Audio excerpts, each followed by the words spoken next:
Welcome to Spill Your Sauce, the music show by producers for producers. We are on episode 6. Today we have a very special guest, and we're going to deep dive into their some of their past popular songs, look at how they process certain things, and how they go about all their production. Today on this episode, we have a very special guest. We have Anthoine Walters. For the people in the room, I want to give a little round of applause. Anthoine is a multi-platinum, 2-time Grammy nominated Canadian producer from Toronto. He's best known for his work with Drake, Post Malone, J. Cole, Roddy Ricch, and many others. But without further ado, I'll let him introduce himself. Anthoine, how's it going? Good up there. How about you? Chilling. Well, you want to give yourself a little introduction, whatever you think people should know about yourself to start? I guess best way to put it, I'm an art dealer, someone who's constantly discovering themselves. I know that's kind of something that we talked about off air as well. Anthoine is an educator. One thing that I love for people to know is that I'm also a director of a youth program in Toronto for marginalized youth in low-income homes. Anthoine is art. Hell yeah. I'm as authentic as they come. Hell yeah, that's awesome. And for the little bit I've got to know you off camera, you definitely show that perspective a lot, and it shows you're very particular about the way you speak and how you go about things, and that's awesome. So yeah, let's get into it. How'd you get started into music production? Where did the whole Anthoine Walters journey begin? Man, realistically, the journey began when I was really young. In church, my dad played the keys in church. Okay. I was forcefully put into the kids' church choir. So that's kind of where I get my singing background from. Even in terms of learning to play the keys, that would come from pops. As I got older, I actually started a little group with a good friend, Kenny of mine, and Alvin. Okay. And it was called Blackie Chan Entertainment. Don't ask. There are no public songs that are out there. And I was a singer in the group. They were the two rappers, but we never really got super serious about things. From there, at the time I was maybe like 16, 17, got into some acting, led some small roles, did some background stuff. Was really dope, but I never really took any of it super serious. Okay. When I got to university, I was studying human resource management, and I was working a part-time job in hospitals. Okay. And while I was in hospitals, I used to sit patients. At this time, my dream of doing acting and singing was pretty much out the door. So while I was in hospitals, I was watching over this one patient. He had Alzheimer's and dementia. His name was Tim. Yep. And it's funny because I was really young working in the hospitals. Tim's mom was in there as well. Okay. She was maybe 90-something. Her name was Anne. Okay. And anytime I would watch over Tim, she would wheelchair herself into the room and tell me what to do. She'd be like, Anthoine, make sure his blanket is like this. Yeah. Make sure his pillow is like this. But I understood it's because she just wanted to make sure that her son was well kept. Yeah. So even though it added a lot more extra work on me, yeah, I could understand why she was doing it. Okay. So one time I'm taking care of Tim, and he's asleep on his bed. Anne is kind of dozing off in her wheelchair, and I was watching TV and Wheel of Fortune came on. At the end of Wheel of Fortune, there was a really cool, jingle at the end of it. Yeah. And I remember humming the jingle under my breath, but in like a different kind of melody. At that point, Anne actually woke up and she's like, you have a really beautiful hum, son. I'm like, thanks, Anne. She's like, back in war times, my husband was part of like the choir. I'm like, oh, that's like really dope. I was part of a children's choir when I was younger. Yeah. And she's like, my grandson, he's actually a really big producer. That Canadian guy used to be up at the house all the time. And I'm like, oh, what Canadian guy? She's like, do you know that guy Rake? I'm like, wait, no. What? I'm like, Anne. I'm like, do you mean Drake? She's like, that's it. That's when I Googled the last name. And that's when I saw like Adam Feeney, a.k.a. Frank Dukes.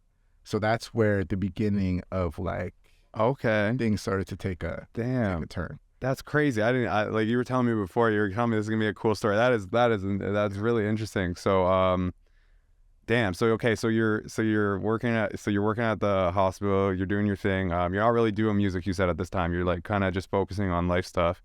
You meet. So I guess at the time this is Frank Duke's uncle and grandma. So you meet Frank Duke's uncle and grandma, and what? So now what? Like you changing everything you're doing, or no? So at the time still in the hospital. Okay. I remember the grandma basically tells her other son about me, which would be Frank Dukes' dad, Terry. Okay, so now I call him Uncle T, Uncle Terry. I know he's watching, so shout out Uncle T. Oh, yeah. But I remember one day Terry comes in, he's like, hey man, I love what you've been doing for, my mother and for my brother. I'd love for you to like meet my son one day. And I was like, okay, cool. I don't expect anything of it. At the time I started doing my research to see what Frank Dukes has been doing. I'm like, oh, this is like really dope. One day, pretty much Frank came into the hospital, met me. He asked me if I had any songs out. And remember, I told you I'd been part of a group when I was younger. Yeah. I had one solo song that I'd done and I knew it was crap, but it was like, this is the only work I could show if you really wanted to hear it. Sent him the song. I didn't hear from him for like a year. And I remember after that year, and during that year, I'd gotten really close with his dad. He lived really close to me. At times he needed some landscaping done. I helped him with landscaping. I used to do that as like a summer job. Pay me cash on the side, stuff like that, just to kind of help me out while I was in school, which is super humbling of him. For sure. But so after that year goes by, I get an email from Frank. He's like, yo, the song is trashed. But he's like, the vocals are dope. And at that time, he explained to me how he chops up vocals, manipulates sound. It kind of goes from there. He's like, yeah, I'd love for you to come over to the house one day. And again, that was all via email. And in my head, I'm like, yo, who's using email at this time? Yeah. You know? Fast forward another year, I was still in the hospital working, taking care of Tim. Tim, unfortunately, had passed away. Man, and that was my guy. Yeah, R.I.P. But, Tim passed away. And at the wedding reception, saw Frank. We didn't really have a conversation too much about music. But you guys have already sent emailed at this point. Exactly. We've already sent those past emails. But at this time, I'd become really close with his dad. So his dad was literally like my biggest advocate and still is. We still connect maybe like twice a month. I saw you, the way you guys talk. You guys definitely have a good relationship. Yeah, exactly. So, unfortunately, after the passing of Tim, the reception, was talking to Frank. Things were just kind of left at that. No music was sort of involved during that time. The hospital, or really was a nursing home of where I was taking care of Tim, was extremely close to my house, walking distance, maybe like 5-10 minutes. So even though I wasn't with Tim anymore, remember the grandma's still in there. Okay. I felt guilty if I didn't at least once a week go in and check it on her, because I was like her last friend during the whole 100% situation. So it's like I still check in on her one time a week. And it's pretty cute. I know every time she would like see me leave, she would wheelchair herself out of the room. Oh. And she'd always be like, Anthoine, and I'd turn around like down the hall and she'd be like, watch the roads. Yes. And I can remember, again, fast forward like another couple of years, unfortunately, she passed as well. At that time, during that reception, Frank had told me, he's pretty much going to end up moving to California. I should come by the house, this, that, the third. And I was like, yeah, I would definitely love to come by the house. So you're still, at this point, sorry, just make sure you're still doing the bare minimum of music. Yeah, exactly. Cool. If that. Okay. Again, I was still in school studying. Yeah. School was almost wrapping up. Cool. So Frank invites me over to the house. I go over to his house. And it was dope. He allowed me to bring like a few of my boys down there too, which was super cool. Showed me some of the awards that he had gotten. Then we got right into music. He started playing the piano. He's like, yo, I want you to just like sing. Doesn't have to be real words. Whatever comes to your head, just sing. I started to sing. He's like, oh, you got like a cool tone. Yeah. He's like, I'm gonna play something else. Same idea. Just continue to sing. Same thing. Continue to sing. He's like, yo, he's like, I like this. He's like, yo, you know what? Let's like get in the booth. That's when I knew. I was like, okay, he's actually enjoying what he hears. So we get in the booth. Similar to he would play beats and samples. He'd be like, yo, I just want you to sing. Same idea. It doesn't have to be real words. Just have at it. Yeah. Boom. Started to record. I remember at that time I was not driving, so a friend had actually brought me to his house, and my friend like knocks on the booth door and is like, "Yo, Anthoine, I gotta go because like we gotta go pick up my little sister from school." And I was like, "Yo, what? Yeah. Like why couldn't you tell me this beforehand?" Yeah. Right. This is when I knew Frank was really interested, because he was like, "Yo, don't worry about it. You guys can go. Like I'll drive Anthoine home. Like after we're all done." So my boys left. Me and Frank had stayed recording. After that day, I haven't heard from Frank for like years. Come on. I finished school. I'm working at a bank, and one day I get a call while I'm at the bank, and this is maybe like a 5-year turnaround. 5 years after that time? Like maybe 4 or 5 years. So, and did you start? Sorry, after that session, are you like, okay, maybe I should start looking into music, or still nothing with music? Still nothing. Crazy. I was listening more to music, a lot of work from Frank. I was still extremely close with his dad. Yeah. His dad would always call me. I can't forget that, because his dad would always call me like, Anthoine, what are you up to? Like, don't be procrastinating. If you want to get into music, you got to get into it. Wow. He's like, have you talked to my son? I'd be like, no, like, let Frank do like his thing. And during that time, Frank was going on a crazy run in terms of what he was landing. And I remember I get a phone call while I'm at the bank, and this is now in 2018. I get a phone call, and it's Frank. I pick it up, and he's like, yo, bro, like, do you remember that stuff we recorded like a few years back? Like, some of it's being used. I need you to like sign some paperwork. I'm like, all right, cool. for me, I didn't expect any money out of it. I didn't expect to be in the music landscape and stuff. But I'm like, all right, cool. Like, I'll sign it. These guys are like family to me at this point. I'm cool with whatever happens. So I sign it. A week later, it turns out to be Post Malone's Wow. Crazy. It fell on top of the world. I did, but I didn't actually. Because to be honest, when that came out, the same thing that I said earlier, it's like, in my mind, I always knew there's no way I'm going to be stuck at a desk for like, the rest of my life. So that song comes out, song goes crazy. People are hitting me up, hey, do you do vocal samples? At the time, I didn't know what a vocal sample was. Yeah. I hit up Frank. I'm like, yo, what's a vocal sample? He explains it. He's like, bro, even your raw voice is super dope. You can even send voice notes to people. They'll love it. Damn. So that December 2018, that's when WoW came out. By March the next year, Frank had given me a call. That's when he was saying, you know, pretty much, what do you say we put pen to paper and we sign a deal?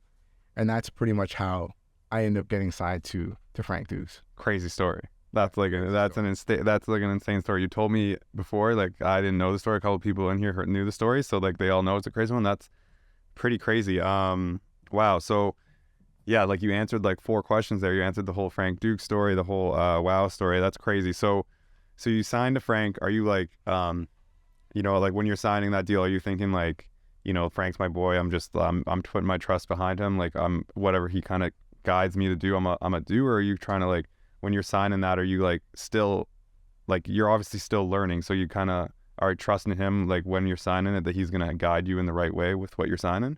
Yeah, pretty much. I know during that period after I signed, he was going through a lot when it came to his team. Okay. And for him, at this point now, he was out in LA. And the first person he introed me to was Chris. Okay.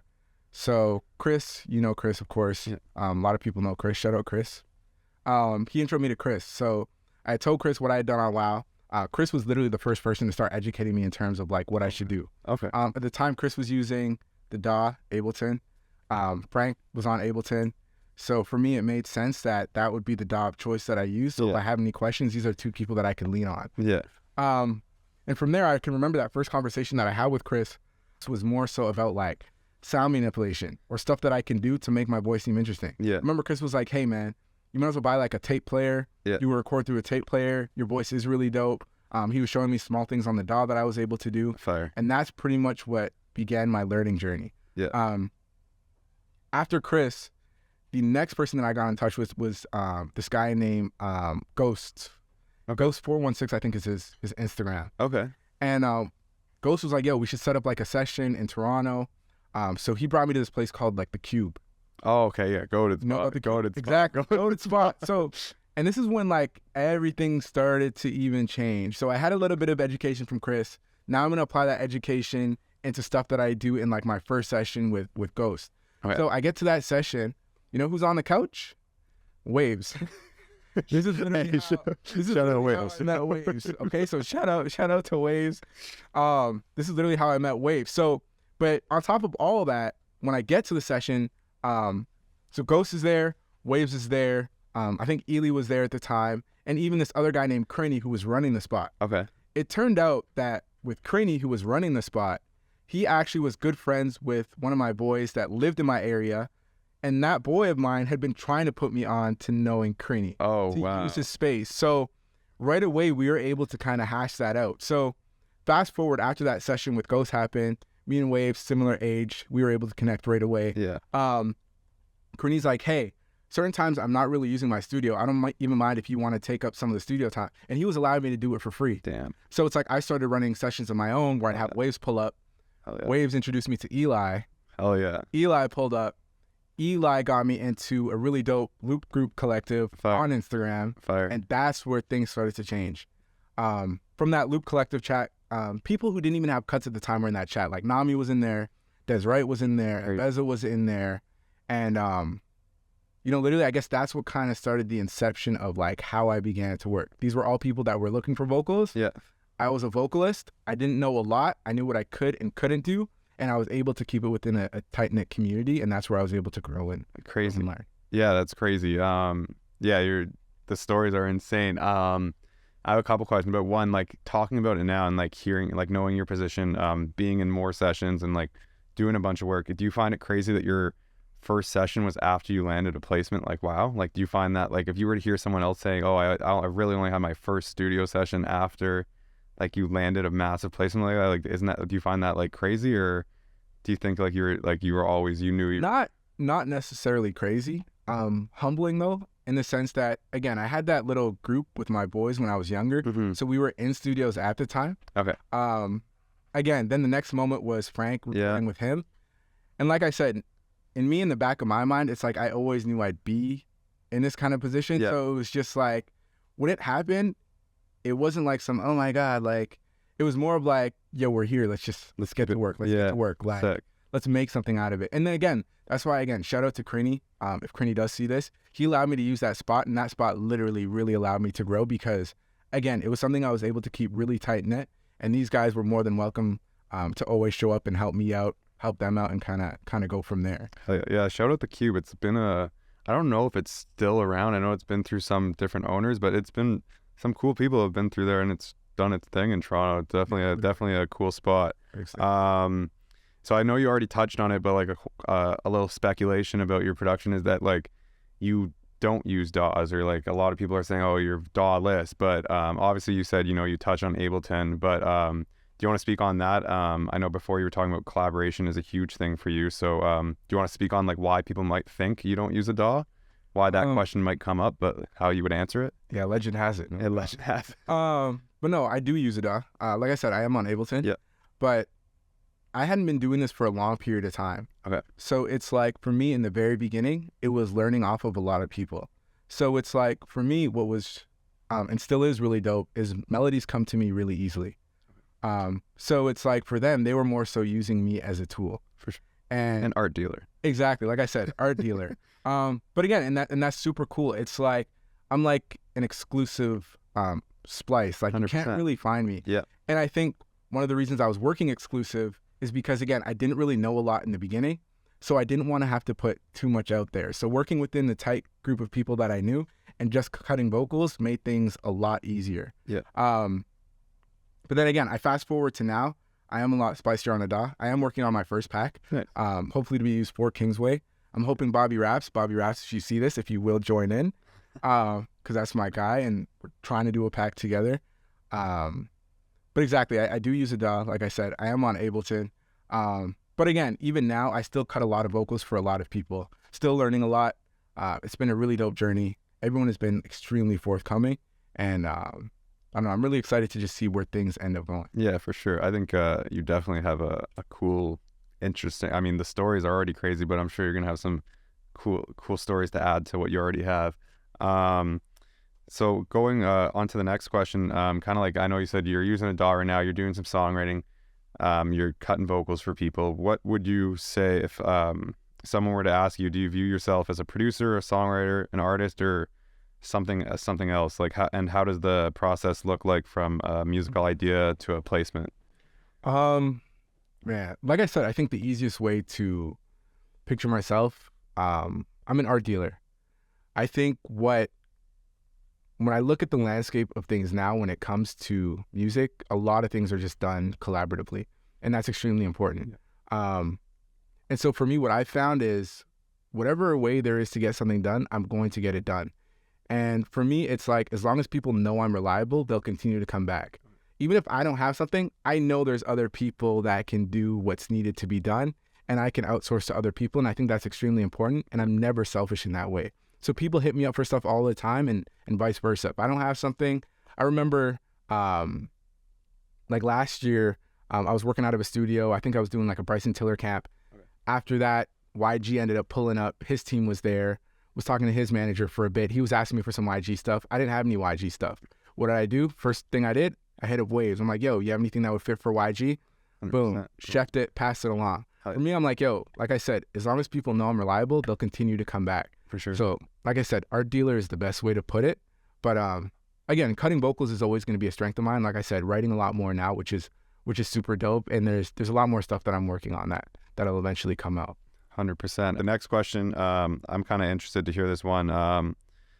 Give us the breakdown of Pipe Down. Sorry if that sounded like Pipe by Drake. You know what's crazy? So I don't even know the full back end story of Pipe Down, but I will tell you this. So, Rucker Collective, and I work with them often. Shout out Cash, shout out, Motif.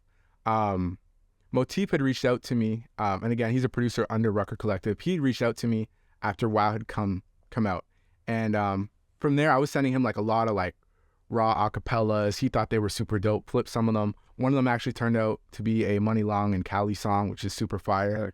But from there, he got me in touch with his manager, Cass. Cass introduced me to other members of the Rucker Collective. Guys like Elkan, who you guys have had on here. Yep. Jean Bleu, super close with Jean Bleu. Love that guy to death. So that sample was done with myself and Jean Bleu. Story behind it, super simple. It was Jean Bleu. Again, Jean Bleu's in Egypt, okay? Yeah. I'm in Canada. Time difference was a thing. I remember he messaged me, and it was maybe like 2:30 a.m. for me. Luckily, I was up. I think I was playing like NBA 2K at the time.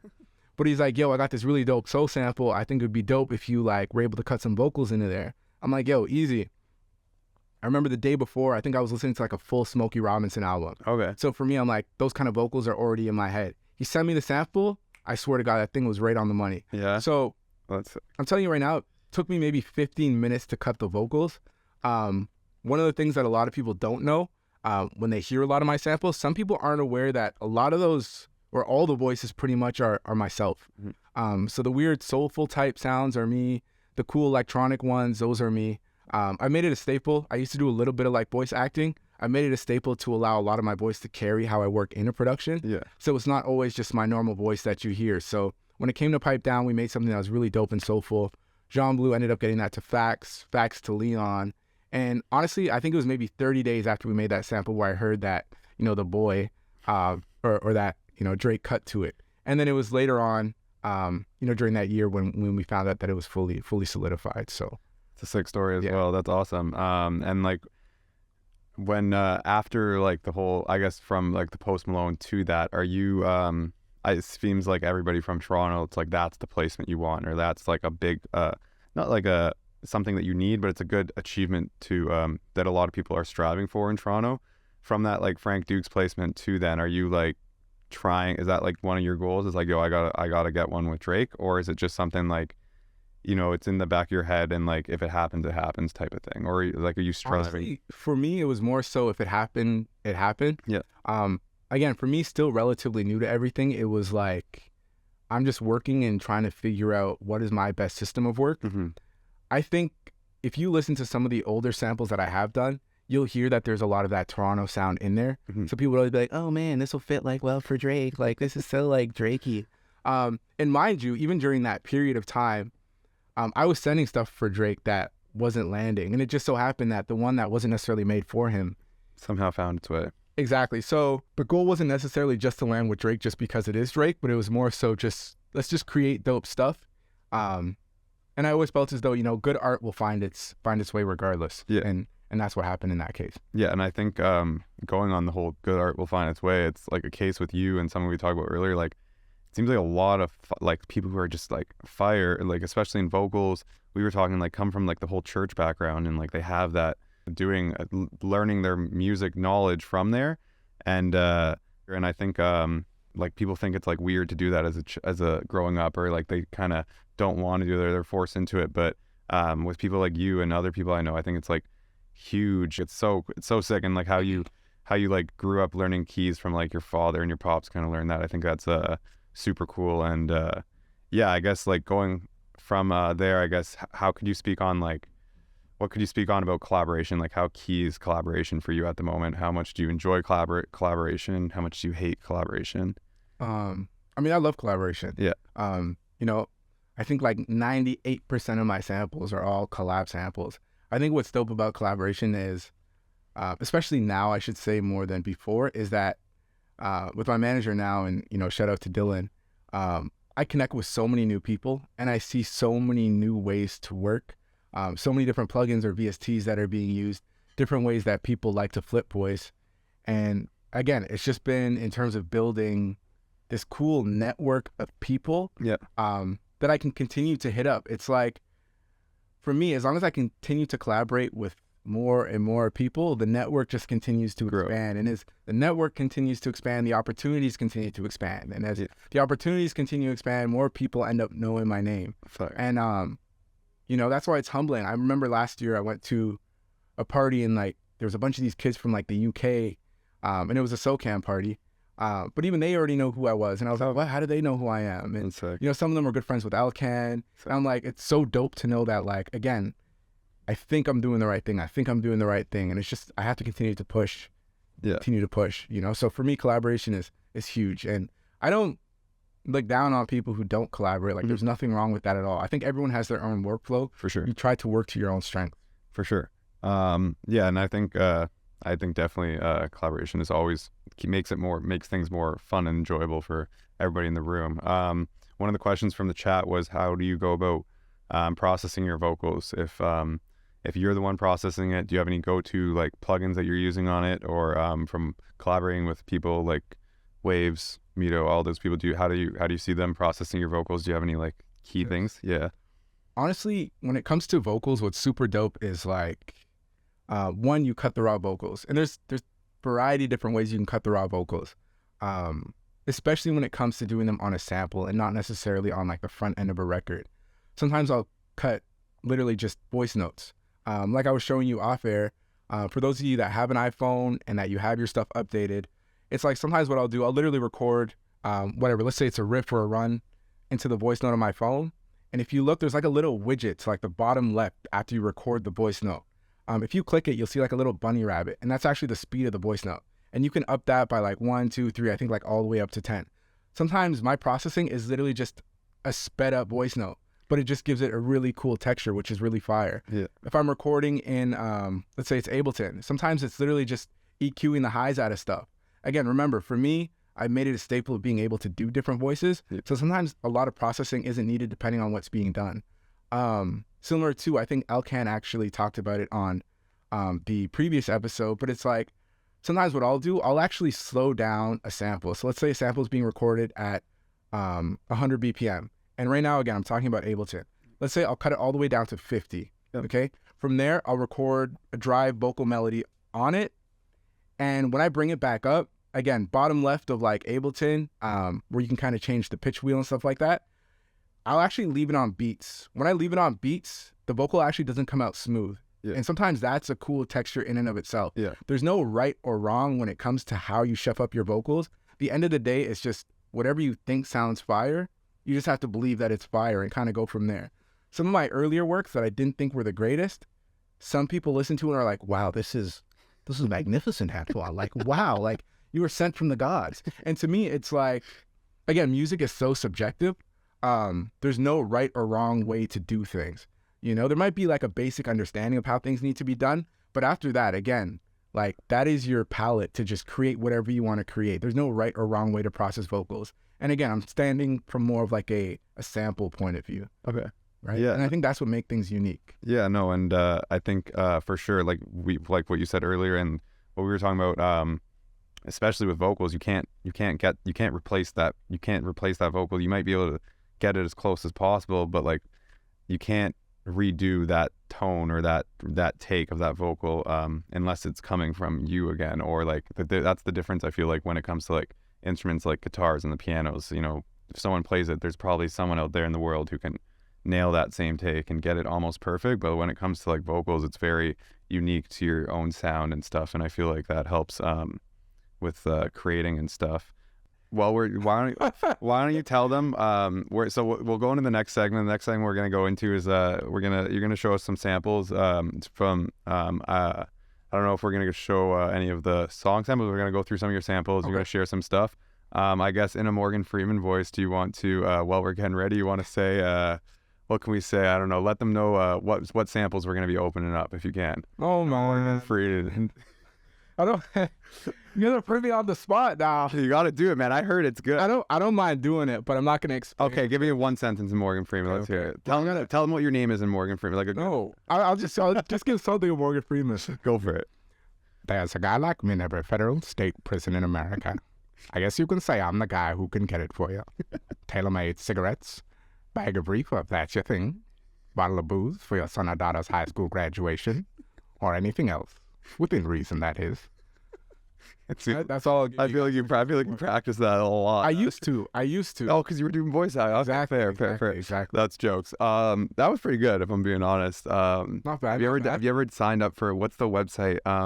Fiverr.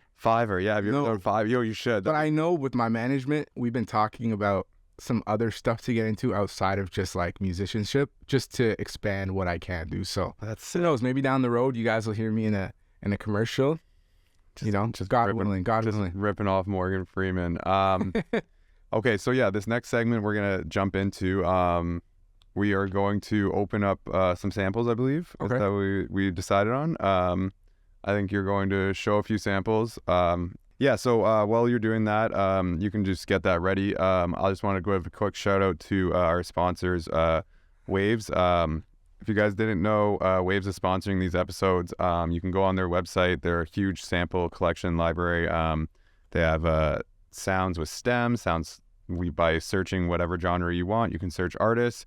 You can get some credits. You can download some really cool sounds, stems. Really cool website. Check it out, waves.com. Can I give some advice too? Yeah, bang it out. Yeah, so one, shout out Shane Owen. I know he's watching the stream. Good high school friend. Okay. Hockey player. It's funny, I used to work... I remember when he was renting out a spot when we were in high school, and we would just go there and he'd like rap for fun. And same idea, I would do a whole bunch of like random voices. So I'm happy that he's watching that. That's really humbling. That's sick. But yeah, when it comes to advice, because this is something that's always been on my mind. A good friend of mine, she had sent me a video with Ethan Hawke, the actor. One of the things he talks about in the video, as a creative, we're always suspect of our own creativity and we don't feel like always putting it out. Don't be scared. It's not for us to judge our own creativity. It's literally for the world to judge. So a great analogy to it too that Ethan uses is, think of a little kid. Sometimes when they do something to make you laugh or make you cry, they don't think about whether what they're doing is going to be good or bad. They just do it and you naturally have a genuine reaction to it. And I think as creatives, sometimes we kind of lose that and we're kind of in our heads a little too much. So for those of you that are out there and you're looking to put some work out, honestly, just do it, because the world will be your critic. That's where you're going to learn. That's where you're going to expand. There's no path until you walk it. So that's just a piece of advice that I'd like to give to everyone. I think that's definitely a good piece of advice, especially in the industry of music. A lot of people are very harsh on themselves and they never think, even I feel like myself, you never think what you're doing is as good as it could be. And I think something that we were talking about earlier that I think is really cool, especially when it comes to sample making, there's so many different ears and so many ways people flip things that like you really never know if something like what we were saying earlier, a sample that you can make, it might be like nothing, might not be special to you, but there might be like some person who hears one part of that sample and they're going to take that one part and make a whole beat around it. So I definitely think exactly what you're saying, not to be so harsh on yourself, just go and put it out there and do what you think is right, is definitely a huge gem. So if no one heard, the question was, how do you balance work life? Answer to them, are you doing music because you're like full time right now, like Monday to Friday? Is that cool? Is that something? No, good question. Good question. Damn. So for me right now, I think the last 2 years-ish, pretty much since COVID has been over. Mind you, again, for those that don't know, when I bring it back to that Frank Duke story, it's like I quit the bank maybe a year and a half into COVID. Right. So maybe it's only been like a good 3.5-ish years since I've been doing music like full time. And when it comes to balancing my life, I'll tell you right now, it is extremely hard because I find myself in so many different pockets, so many people that I have to keep up with, traveling a lot now between Toronto and LA, youth program that I'm really involved with. For those who want to check out the youth program. Yeah, I was going to say, can you let me know? I'm kind of interested. Let us. App Play Forever. And we run a lot of programs. Like I said, it's for marginalized youth, low-income homes, but recreation stuff, education. And that's based in Toronto? Stuff. Yeah, it's based in Toronto. And again, non-for-profit, so that's kind of one thing that I just enjoy doing, period. But yeah, when it comes to balancing, it's tough. For me, sometimes it's a week-to-week basis. Sometimes it's a daily basis. Sometimes it's there's literally nothing I can do. It's like there's a record that I have coming out. The people that got me involved in this record, they hit me up like maybe 2 a.m.-ish. And it's like, I don't want to pass up an opportunity if it seems like it makes sense. So it's like, okay, whatever. I'll compromise my sleep. I'll get it done. For those of you that follow me on Instagram, you'll see I always go to the gym. For me, that's one of the things that takes away my anxiety. But outside of that, I just try myself to manage myself day to day. Because if I don't, I'll go manic, you know? So it's tough. I try and create like a soft schedule and try and keep to it. But I'll let you know, especially right now for me, like the last 2 years, it's been extremely hectic to kind of keep to that schedule. But I just try my best to stay sane. And I think as a creative, a lot of people can relate. And sometimes it can affect how motivated you are to create good pieces of work. But one thing that I remember too, and I think I saw it on some like Instagram motivational video, it's like for all the greats, like let's say like LeBron and Kobe, motivation shouldn't always have to be the reason why you create something. Sometimes it's just building good habits. Another good friend of mine, Romil from the Brockhamptons, when I had the opportunity to work with him a couple times, one of the things he told me is like, I'm not always motivated every day to create like cool pieces of music, but I make sure to get myself in the studio every day. Sometimes I'll just fiddle around on keys. Sometimes I'm just reading a book in there, but it's that habit of putting myself into the studio where it's just like one day, boom, it hits. I'm already in the right mind frame and boom, I'm ready to create. So for me, I just try myself to like build good habits. And from there, I just hope that everything else kind of falls into place. Hell yeah. And I think, yeah, it's really interesting what you're saying about habits. And then I got a question based off that. You were saying how you're very, like, for the last 2 years, you've been very busy. And I know you mentioned before you have like a manager. Do you want to speak on like how important it is to you to have a team behind you and like how that might help you with your daily, you know, your week to week stuff? Oh, absolutely. I think everyone has their own way of working. Some people are more organized than others. I'm not the most organized person. Yeah. And for what I wanted to do, from the network of people that I was able to build, I wanted to be able to expand that even more. And like I said, if I'm already not that organized, to be able to expand that network and keep track of everything that's going on, it would be impossible and I'd probably shut down. And that does happen, and that's okay. It's okay to shut down. Yeah. Some people think that they don't need rest, but it's okay to take rest. Your body needs it. But with bringing my manager on board, he's been super dope when it comes to keeping schedules, keeping on top of what needs to be done. It's like if a lot of people hit me for stuff, I can tell my manager, okay, so-and-so's hitting me for this, so-and-so's hitting me for this. He'll find out dates of when these certain projects are coming out, be like, okay, let's prioritize this first. We'll do this next. Send me a pack for this. And for me, it's just helped keep things a little bit more balanced. Yeah. And that's important to me because then it allows me to also give a little bit more time into my personal life outside of music and other things like the youth group. Nice. So for me, it's just extremely important, but everyone works in different ways. I know some people that don't have a manager, yeah, but again, their workflow might be a little bit different than mine. You just kind of go to what feels right. For sure. Yeah, no, definitely. I think a team, sometimes team's definitely a huge help for a lot of people. And some people, just because they're a producer, might think, oh, only an artist should have a team or something like that. But no, I think definitely as producers, it's like you said, it's a busy, you're doing a lot of things at once. You're not focusing on one project. Sometimes you have like multiple projects on the go and you're trying to, like what your manager said, you're trying to focus on like what's most important and what's going to get you that outcome that you want. So yeah, I think definitely a team's a huge thing. But yeah, I think we're good to go to the next segment. So yeah, we're gonna open up some stuff. We're gonna show your process. All right, that is big. So I haven't been on the podcast when Waves walked in, but if no one knows, the legend Waves is about to come in and chill. You guys don't know Waves, you probably should know Waves. So I'll let Waves let you guys know what we're gonna do here with Anthoine. What are we gonna do? Yeah. Can you plug this in? So Anthoine's going DAW-less, like he said he doesn't, but he pulled up DAW-less.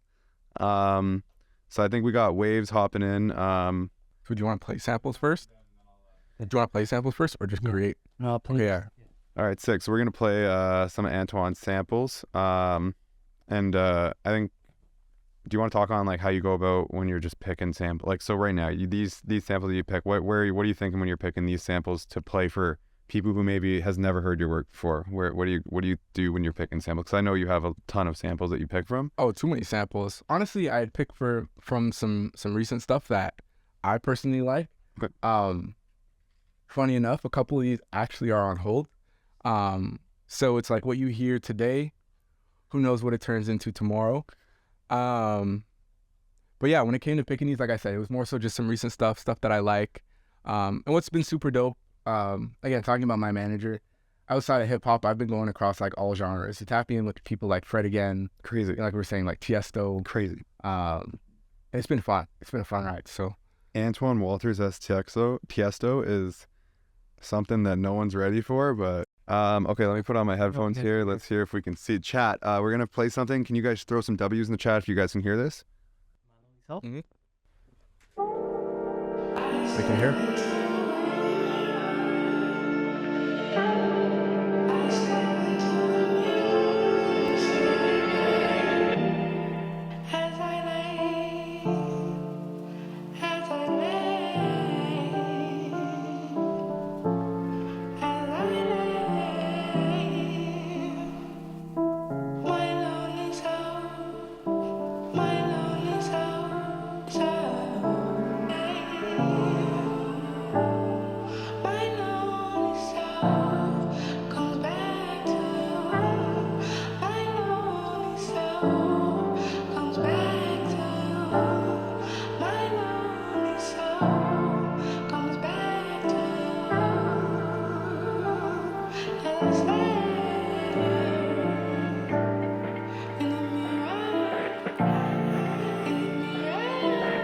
Crazy. Those perks are like the perks in this band are crazy. I'll tell.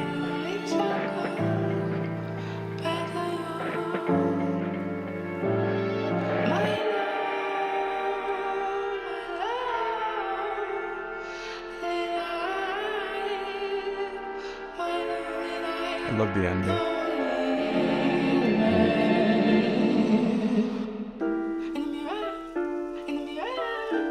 Oh, this is fire.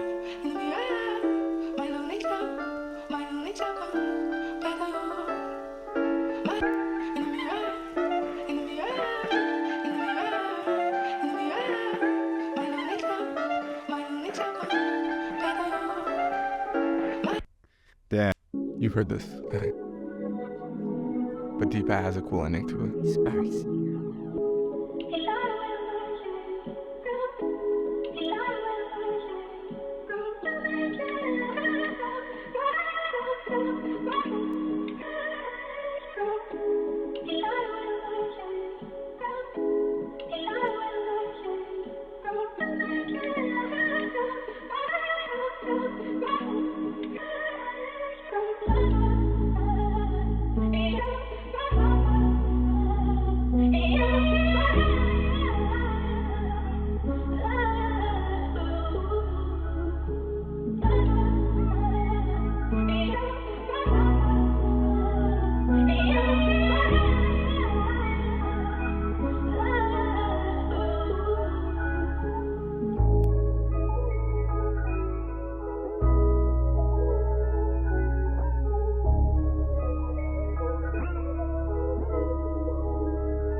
Yeah, a lot of people in the chat are saying it's an easy flip. Like, everybody in the chat's like, this is an easy flip. They'll flip it, no problem. This is fire, yo. I'm about to start a flip challenge.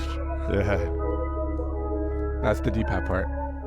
I think that one, the textures on it are so cool. Like, that's what's super into. The first two were with Bleu. Okay, yeah. Do you want to talk about them a little bit? Like so a lot of them are very, so I guess if that's John's style, like you can tell it's very texture heavy, and they have like little sounds like on just like your left side of the ear. I don't know if you guys can hear it on Twitch, but like on that first one, there's just like little perks in the back left and like little things like that. A lot of ear candy, I guess. Do you want to talk about like those two? Is that something Bleu does a lot?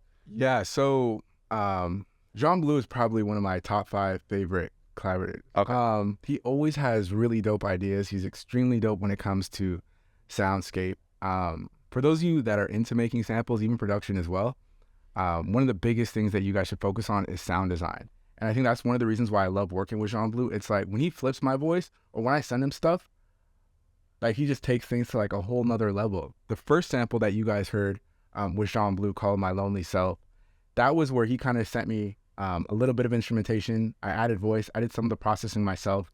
Send that back to Jean. He added more. That second one that you heard was with Bleu and Dpat from Sonder.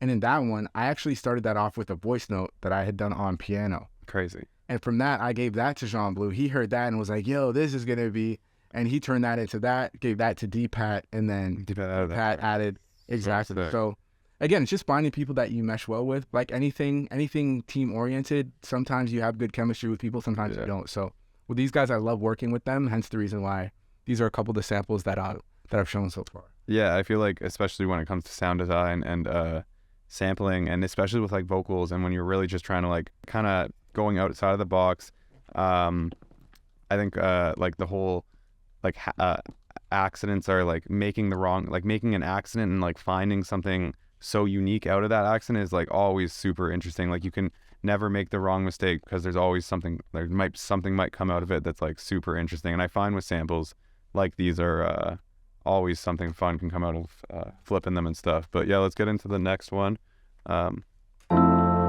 Summer days when I am waiting for your when I can hold you back and tell you that I love you. Are we to be? Are we to be? I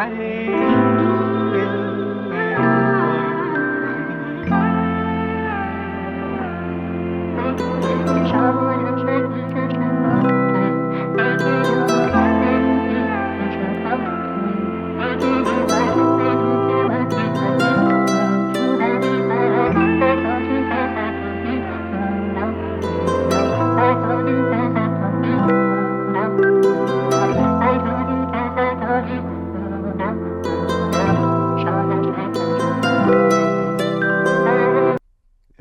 Yeah, that one's fire. A lot of people in the chat, they're saying they can hear it. A lot of people are going crazy on that one. They all said that. Yeah, they all said that's the one. A lot of people are speaking. Do you want to speak on that for a second?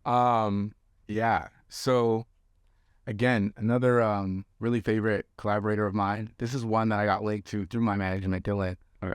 A guy named Elie. He's done like some Bella Poor stuff. Super dope, humble guy, multi-instrumentalist. And working with him is super easy. I'll pull up to his crib when I'm in LA. You know, sometimes I could just sit on a rug, have the mic. I'll be like, yo, this is dope. We should like add this. I'll throw a few of my ideas in there. And then I'll be like, yo, let's try saucing it like this. This is stuff that I like doing. Yeah. And there we just experiment. Sick. I have a lot with him that need placements. But not all of them have I sent out just yet. But I love working with him. I'm going to continue to work with him. Hell yeah. And again, it's just one of those guys that like we mesh extremely well. So hell yeah. Yeah. That's awesome. Before we start the next one, your boy Shane, I was dying, and while it was playing, he said something like, low key fires me up, listen to this before a match to get dialed in. I love you, Shane.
Crazy. Do you want to speak? Who was on that one again? That was a couple people in the chat were saying Aaron's too goated. Aaron's goated. Yeah, that one's crazy, man. Shout out Aaron. Aaron's the GOAT. Aaron's the guy, man. That's awesome. Do you want to keep moving, or you want to? Yeah, we do a couple more. Why not?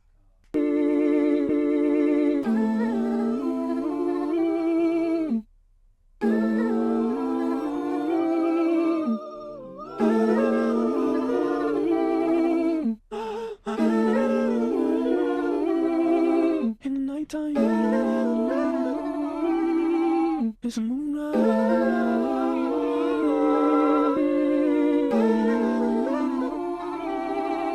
Lights up the night sky. Lights up the night sky.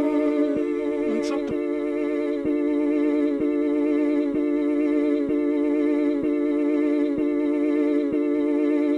Yeah, that one's great. Right.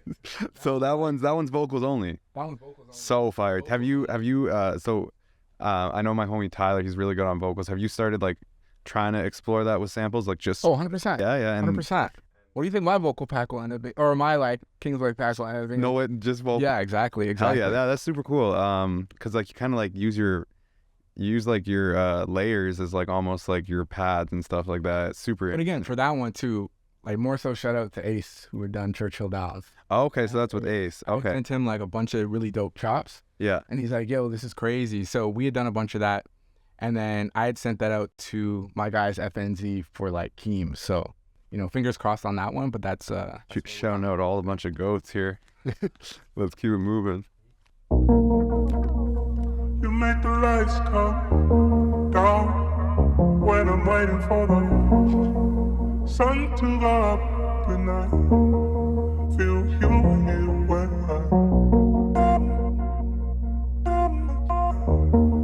feel you here when I feel you here when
This is so good, man.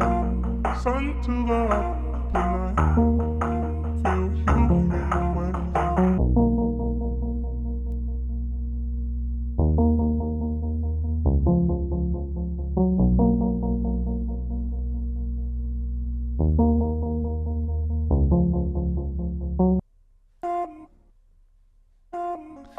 Damn. So that one's crazy. That one's sick. I actually, there's a comment, and I think you could like speak on it a bit. Someone wrote, the last one sounds like it could be a house song. And we were talking about this before. You can let them know what we were talking about, and maybe that's one of the ones that you pulled in. So yeah, as of late, I've been exploring a lot of different genres, some dance stuff, some house stuff. And yeah, it definitely could be in that vein of song. I'll let you know that's one of the ones that's actually on hold for someone. Won't say who, but you're literally hitting the money when it comes to the genre that it would be in.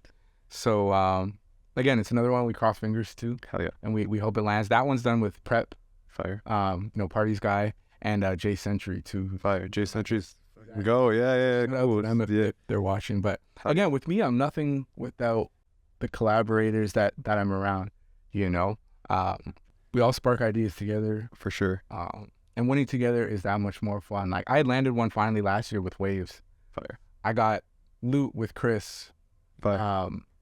Obviously Dukes with like wow, and it's so cool because it's like all these people that I've been around in the beginning that I'm like landing with. It's like You guys are all going up together. this is so like, it's so dope. It's so like humbling, and seeing other people start to land stuff.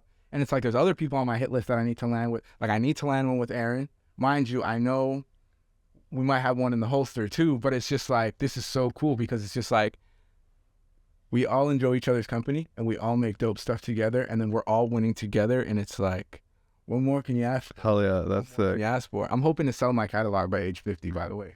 I'm seeing some of these crazy catalog deals. I'm like, Jesus. You're gonna trying to get that bag, eh? I don't know if I'll sell it by age 50, but all I'm saying is some of these deals are crazy. Before we get into the next segment, I'll let you ask this question and you can open it up and stuff. So your sample is obviously a lot of it's kind of just harmonizing, some humming and stuff, but there is sections where you like do have like 4 or 8 bars where you're kind of just repeating something. And I know when it comes to sample, like how do you come up with those lyrics? I know you said it's kind of easy for you with melodies, but how do you come up with those lyrics and they're not cringy is what someone's saying. Like how do you come up with like cool yeah, like sample lyrics where it's not like just always talking about the classic like breaking up kind of stuff. Like how do you keep it like interesting and stuff? When it comes to me, like the music selection that I like is, Sampha, James Blake, now Steve Lacy. And when I listen to a lot of their stuff, nothing really comes across as cheesy. Okay. I know even now when I write, stuff kind of falls under that vein. And I'm always very self-conscious of myself. Again, similar to what I said earlier about the Steve Hawk, that interview of like, playing the fool. It's like sometimes I have to be out of my own head and I'm just like, I just put pen to paper and like whatever comes out, comes out. If people like it, they like it. If they don't, they don't. But I think just listening to a lot of the people that I like and writing time and time again, you start to get outside of the cheesy, easy stuff. I kind of save that for some of the pop stuff that I've been writing. For sure. And a lot of even these little segments that you hear about these bars, they're based off like maybe like a current situation that I'm in or like past lovers. So they're all actually based on stuff that have like hit me. Funny enough, rest in peace to, PnB Rock. I had recorded a voice note for a friend way back. And by accident, I actually put that in a pack of stuff. But it was not like the greatest sounding singing voice note. But with PnB Rock, that voice note hit in terms of what was being said. True. And, he ended up cutting something to that voice note. And that ends up being the bridge of a song that, might not come out based off of the situation. But again, like I said, when it comes to art, you just kind of put stuff out there and let the world be the audience. It might not resonate today with what's being said in some of your lyrics. Yeah. But it's like, if I make, like, let's say I make a song about a funeral, right? You might listen to it and be like, oh my gosh, this is garbage. But it's like, tomorrow you might have a loved one that dies. And it's like, the first thing you think of is that song that you heard about, So it's like, you just got to put it out there and you hope that eventually it hits someone. As a lot of you guys know, even when it comes to samples, some of your samples don't hit today. They might hit in like 5 years. Yeah. Right? So you just kind of put it out there. And well, it's like your wow, the wow, right? Like it's like you just like, you were just like, you weren't even probably thinking about even anything to do with music. You literally were just going there with some homies, fucking just chopping it up with Frank and having fun, right? Exactly. Yeah, that's crazy. I think I said Steve Hawk. I meant Ethan. Yeah, it's all right. Happens. They'll figure it out. They'll figure it out. But you get the idea. You just put it out there. That's it, man. Lay it on the line. All right, so for this next segment, if you're new, if you haven't seen what we got going on, this next segment, the whole show is sponsored by Waves. Shout out waves.com. So for this next segment, we're going to go on Waves. We're going to check out what they got on there. If you have an account on Waves, if you are in the Where's the Cook Up Discord, this part you should probably follow along. Try to download the same sample that we're going to get, flip it, post it in the Discord, Waves. Anthoine will listen to it later. We'll comment on it. But yeah, so we're going to hop on here. We're going to go through some of their sounds. You're going to see what we're searching, and we're going to download something, and I think we're going to add to it maybe. See where we go. Yeah, I have a question for the audience. Yeah, Would you guys be excited if I put out a mini EP this summer? Ooh, I'll read. So the question, I think everybody could hear it, but would you guys be excited if Anthoine started working on a mini EP to put out this summer? Bunch of yeses, by the way. Not one no for the EP. Bunch of yeses for the EP. Okay.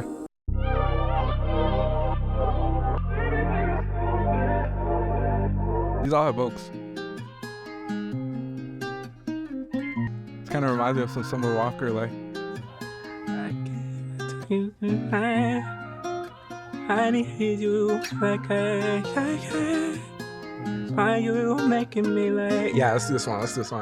Yes. All right.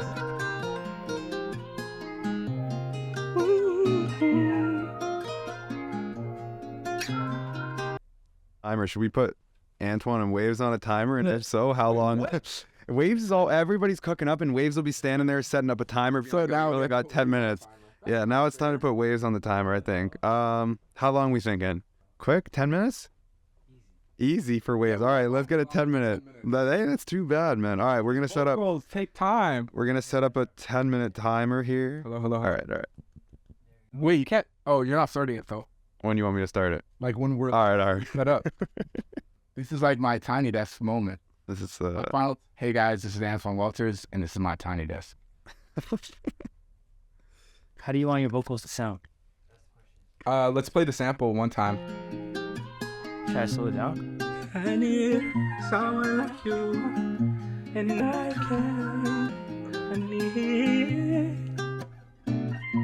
I need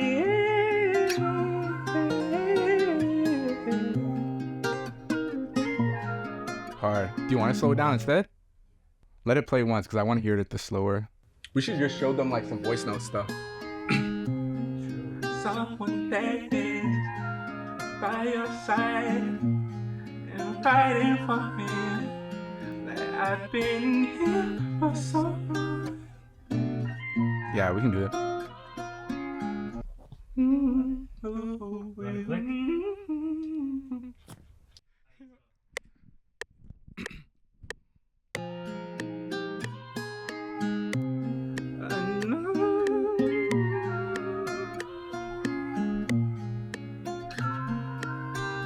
Sometimes when I feel like I've been over and I wanted something more,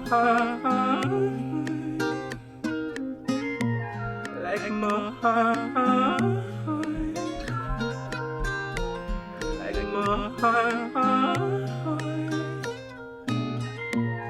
No, no, no, no. Summertime, I won't fight, take my time. Like I needed you when I take your time. Will you right? I needed you like no, like no. Like no,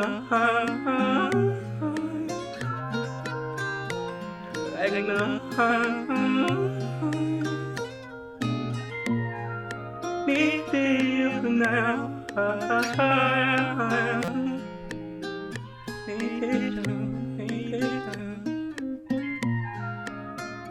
Need you, need you, need you, need you, need you, need you. Alright. Fire, yo. That was crazy. That was sick. That was fire. Honestly, I started about halfway through, so you guys got probably like, you got 8 minutes and 45 seconds. So don't judge. Bro, people are going crazy in the chat. They're all saying like, this is amazing. This is beautiful. To me. I'm not even capping. They're all going crazy. Lot of fire emojis, a lot of wows. No pun intended. Like I needed you when I take your time. Will you right? Oh, this is hard. Over and right. Yeah, it sounds cool. Like no, Oh, fire. like no, like no. Hard.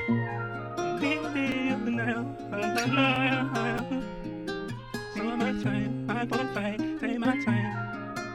Like I needed you when I take your time. Will you right? Over and I needed like no, This part is hard. This part's fire, yo. This whole A little bit of Valhalla. I'm gonna put a. You ever use a multi-group? This is crazy. Huh? Oh, okay. Like I needed you when I take your time. Will you right? Over and I needed like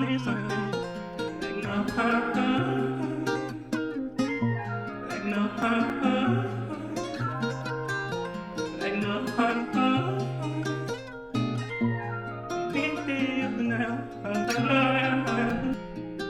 Summertime, I won't fight, take my time. Like I needed you when I take your time. Will you right? Over and I needed like no, like no, like no.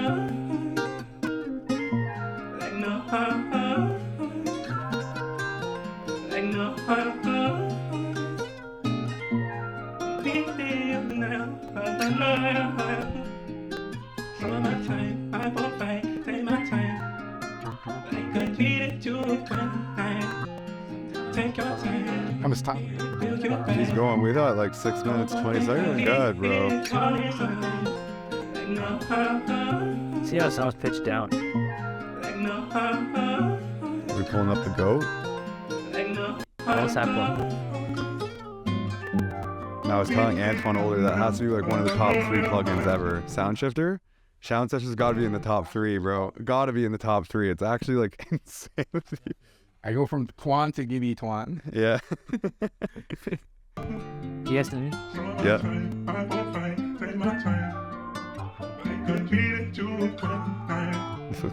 Take your time, feel your bad. Over here, And take this in. This is without any vocal chops. Like they're not chopped up. it's straight like. Yo, most times you normally use the chopper vocal, bro.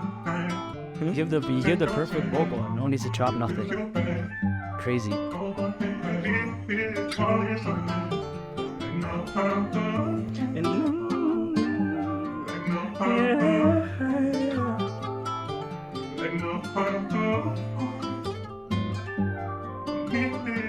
You still got 5 minutes if you want to add to it. You still got 5 minutes if you wanted to add a layer to it. Oh, I'm gonna add them. Yeah. All right. Cool in some pockets, you know. Take your time, feel your pain. Oh my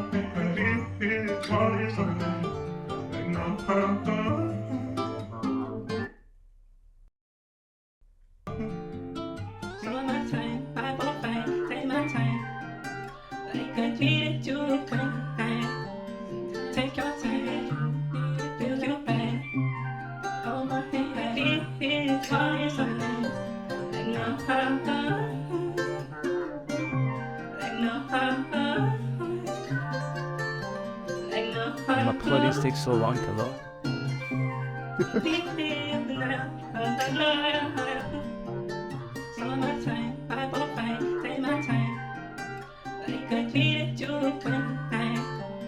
Take your time, feel your pain.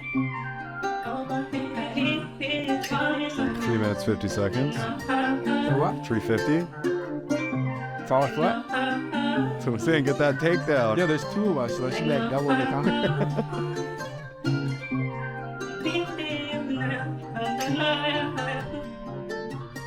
No, I didn't bring in or to it.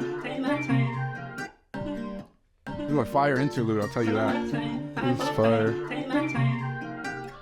Everybody in the chat's going crazy. They're saying this is. Everybody's saying it's fascinating. It's crazy. It's fascinating. Yeah, that's what Shane said.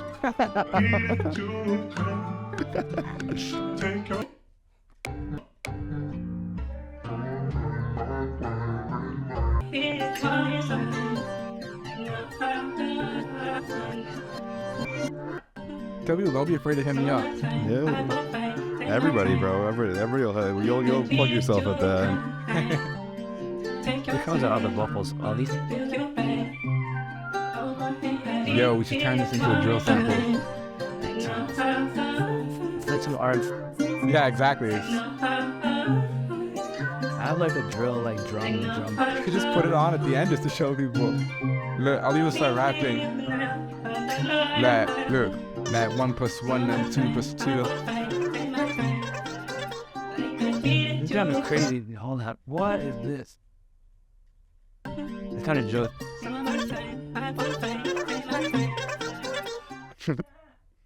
I was just fucking around on that get. Yeah, I'll put a drum in there just now, just to hear. Take your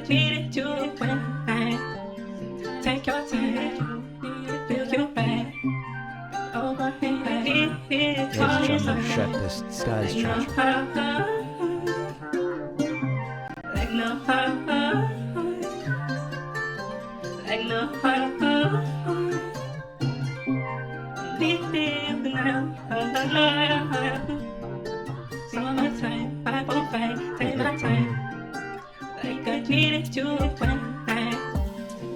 your time, feel your pain.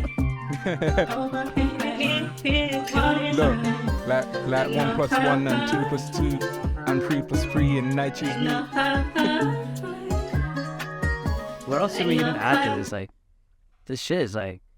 I like the Anthoine idea of those pocket vocals. If you wanted to do that, those are fire. I think the chat would see that would like that. He said he was Can I gonna. have like little things in between, like. Yeah. I think that'd be fire. I'm just gonna have to mute alt reverb for like Little second, yeah. Or just because see. So you make the chop, man. You are the chop. I'm the plug-in. Hey, you know what you are? This is what we're gonna You're do. the art dealer.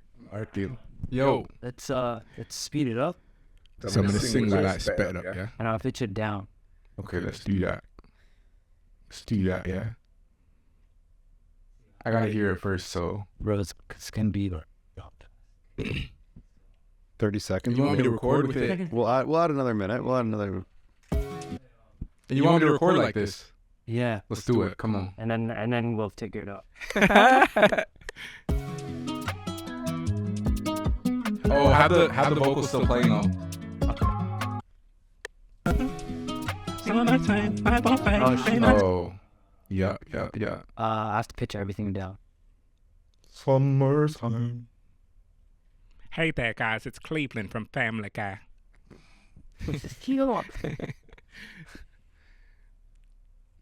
Okay. All right. Now we changed. Summertime, I won't fight. Take my time. Like I need it to take your Man, this is time. not gonna work for a while. I want to do some falsetto and What like, gonna do? Let's just slow it down. the normal. Bring it even back to its normal pitch. Okay. I wish it was a wafer. Just to like. Oh, Ableton? Sorry. Yeah, that's what I was gonna say. What do you mean away? That's called Ableton. Never heard that in my life. Shit. Hit. Summertime, I won't fight. Take my time. Like I treated you when take your time. Feel you right. Overhang. I need it. Want it something. Like no. And I.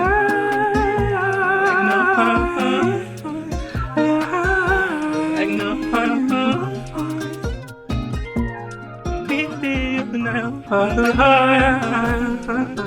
Summertime, I won't fight. In my time, like I treated you when take your time. Feel you right. Overhang. I need it. Want it something. Like no. And I. Like no. Like no. Need you now. Summertime, I won't fight. Hey, my Timer went, but What? the timer did go. But after the timer, we'll give 2 months. it 10 minutes. Another 10. Another 10. All right, and then what we're gonna do? We're gonna export the stems into Ableton over there, and we're gonna chop this sample. Listen. You know what we should do live? What? Text FNZ the sample. You should. Bro, imagine. So this is another reason to get on waves.com and upload your stuff to waves.com, because you never know when Anthoine Walters is gonna download a sample, add vocals to it, and text it to FNZ. No, that's not how it works. Imagine like you have a sample on, you just tune into this Twitch and Oh, dude, second. Wait. take your time. Feel you right. Overhang. I need it. Want it something. Like no. And I. Like no. Like no. Need you now. Summertime, I won't fight. Take my time. Like I Add a reverb on like those new vocals, like they're just background. take your summertime, I won't fight. Take my time. Like I treated you when take your time. Feel you right. Overhang. I need it. Want it something. Like no. And I. You can really sync them in the background. Really sync them in the background too. The new ones. The new one's right? Yeah.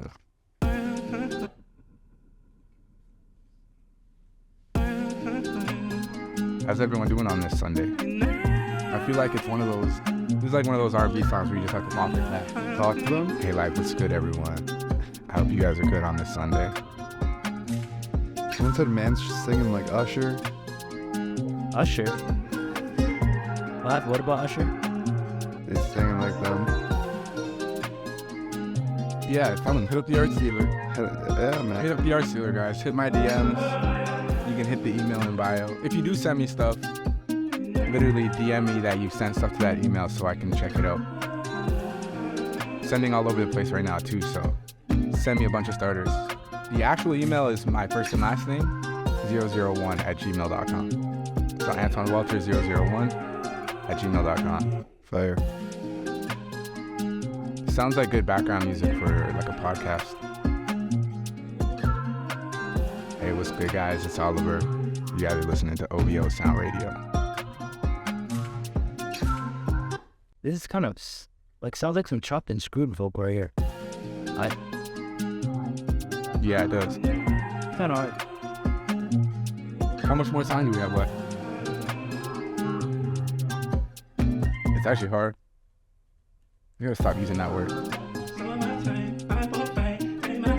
It's fire.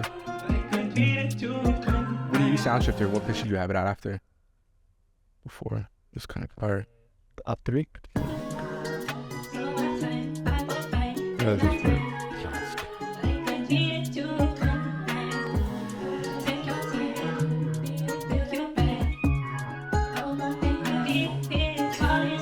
Boom. Should have forced Aaron to come in here. See, here we should have forced it to come seriously.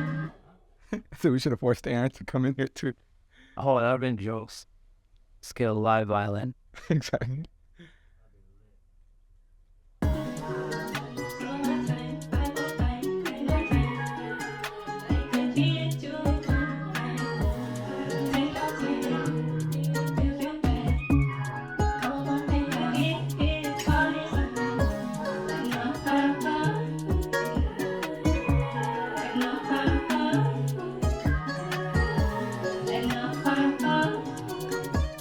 Alright. No, it's done. Yeah, it's a fire. Done. Hell yeah. $100 for the best flip? Under Monopoly though. Damn. Under Monopoly money. Still much? Ooh.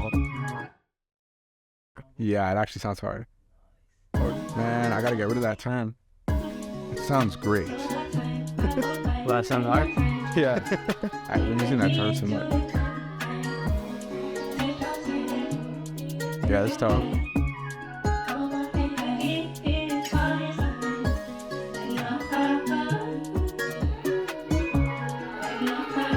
Fire.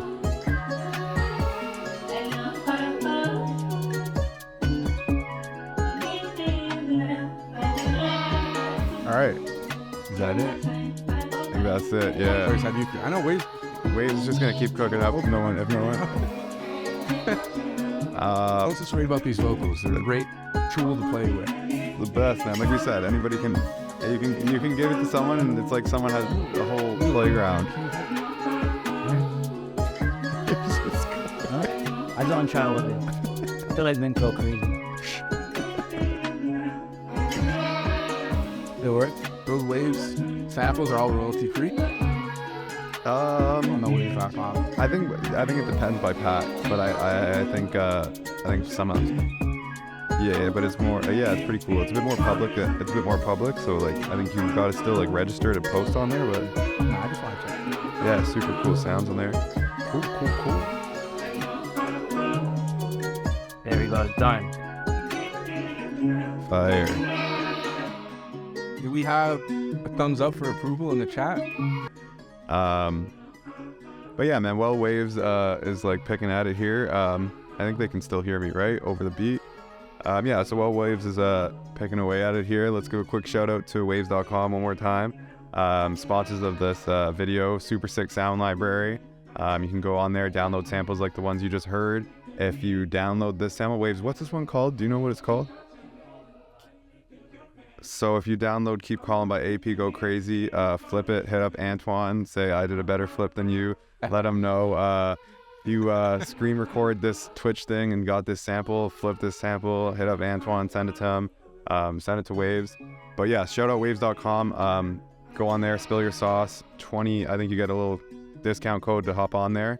Shout out everybody for watching, and let's give it off to Anthoine for the final message. What do you got to say? Lastly, what do you got to say? Where can they find you? All that noise. So Instagram is just at Anthoine Walters. If you guys want to send me some stuff, AnthoineWalters001@gmail.com. Thank you guys for watching, tuning in.